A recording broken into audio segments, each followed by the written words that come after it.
have a look at the history of the Upper Clatford, because Anna Valley is part of it, and Anna Valley is quite young compared with the rest of the village. I mean, we're only a hamlet really, and before the days of Mr. Tasker there was probably nothing there. So anyway, let's start. I was chairman of the Anglo-Norwegian Society, which is a society which shows slides basically of Norway, but then it gets boring doing Norway all the time. So it expanded to take in international, so we go Japan, Austria, USA, wherever. And showing slides for that, various women's institutes came along and said, looks interesting, would you show us a programme on Iceland? Yeah, that's all right. So that passed by, and then others came along and said, well, we've got an older generation, they do like to see the local places. Have you got any? Well, yes, I've got all the villages and plenty on Hampshire. So then we started doing picture shows of local scenes, churches, pubs, houses, the history. And one thing led on to another, and because our company at Tasker's had closed, a lot of people wanted to be reminded of not only its future but of its past, its origin. And there's just a view of the old factory. This was the way in, the time office was in there, and there is the sign, the cast sign, which we will see later. And then of course we wanted to know about the valley. Announces the introduction of the new people who actually introduced the industry to the village and took over really the running of the village, producing a mission hall for those who wanted to go to Sunday school and find something to do on a Sunday, because the church was quite a long way off. They also introduced a day school, which was very useful, very progressive. And they also produced a works hall, a coffee house, where people could go and have their morning coffee. They also had houses in the early days. In fact, it was they who produced the whole of the valley. There's a big square of a dozen houses, which were about the first they built. Then they built some round close to where the factory was, where I was born.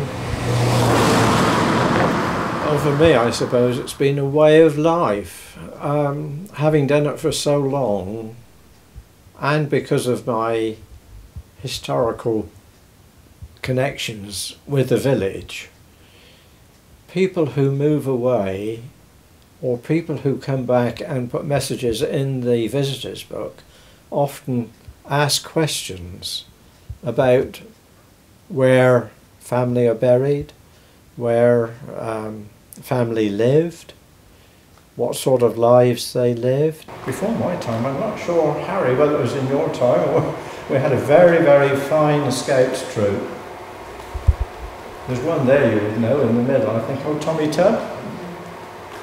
Lived next door to you for years.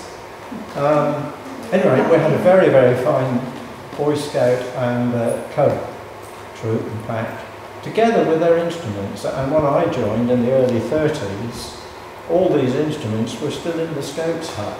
We never used them, we were never able to, never taught how to use them. But yes, it was a very progressive Scout troop in the days when they had big hats and bare knees, quite different from today.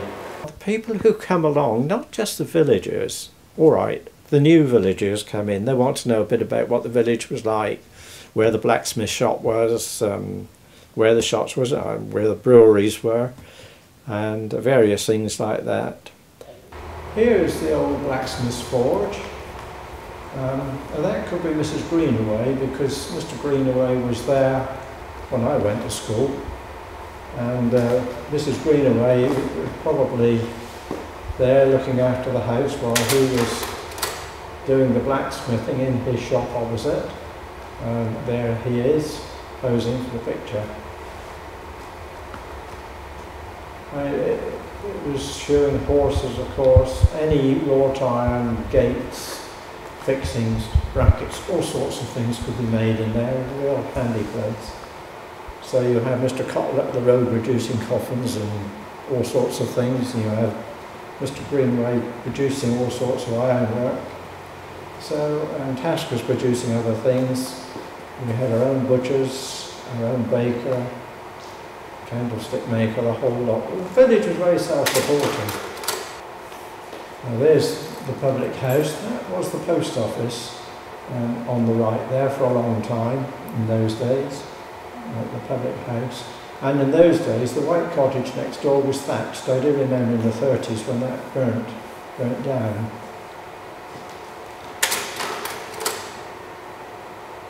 There's the pub. In those days, the brewery was the Way Hill brewery, long before Strong's took it on. But they also brought along people who had history linking. I mentioned that we had a riot at Tasker's. As a result of that, it was quite a high-profile riot. The trial took place in Winchester. I think there were 14 people. They were all sentenced to death. But then it was commuted. Only 2 of them were hanged. The remainder were were deported to Australia. And it was the descendant of one of those people that had been deported to Australia who came up to me after the show and said, "I'm glad you mentioned that because my relations were amongst the people who were deported." It's history.